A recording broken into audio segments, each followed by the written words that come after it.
वापस लौटते हैं। इसी बीच इंद्र देवता महर्षि गौतम का वेश धारण करते हैं, उनका स्वरूप धारण करते हैं। उनका वेश धारण करके बेचारी अहल्या पहचान नहीं पाती। वाल्मीकि रामायण अहल्या को निर्दोष कहती है, उसकी भूल नहीं थी। हां, उस वक्त उसने अपना विवेक जो है वह प्रयोग नहीं किया।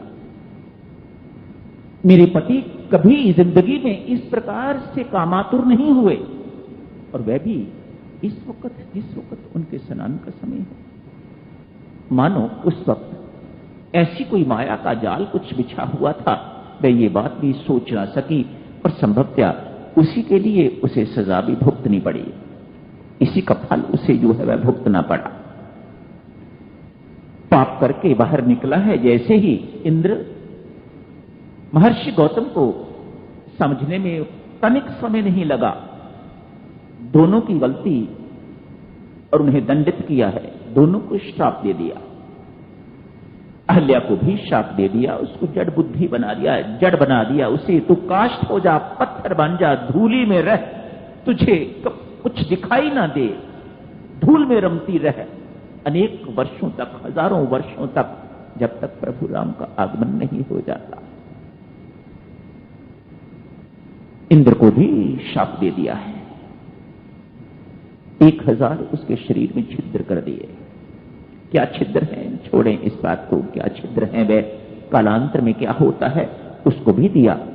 जब प्रभु राम के तू दर्शन करेगा, अमुक स्थान पर जाके, मिथिला में जाके जब बैदुला बन के निकलेंगे, उस वक्त तेरे छिद्र जो हैं ये आंखें बन जाएंगी।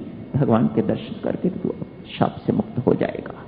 आखिर महात्मा महात्मा ही ठहरे, करुणा होती ही है।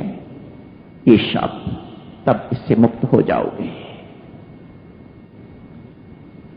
अहल्या विषयासक्त, कामासक्त होने के कारण उसकी बुद्धि जड़ हो गई। जड़ बुद्धि का जब तक उद्धार नहीं होता, जब तक ये चेतन नहीं हो जाती, तब तक हमारी साधना जो है वह आगे नहीं बढ़ पाती।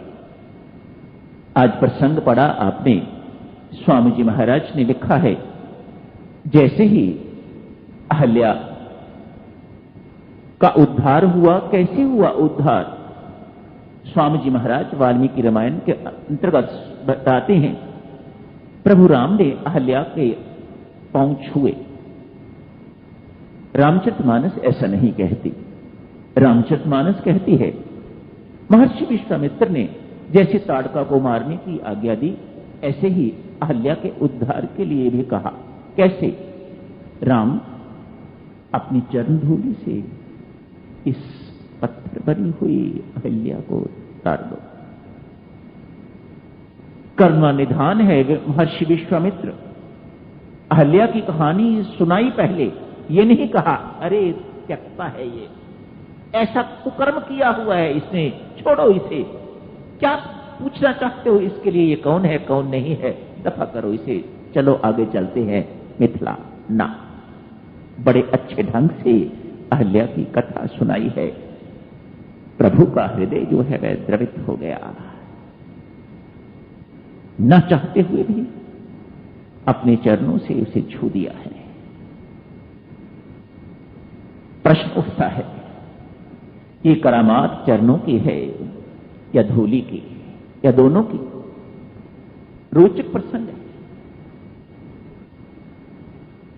पत्थर बनी हुई बिल्कुल नारी की शेप है उसकी, पत्थर बनी हुई अहल्या, भगवान उसे अपने चरणों से छूते हैं।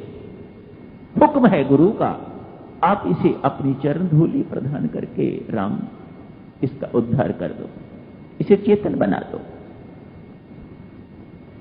नंगे पांव तो वे चल ही रहे। आगे जाके जैसे बालकांड की समाप्ति के साथ ही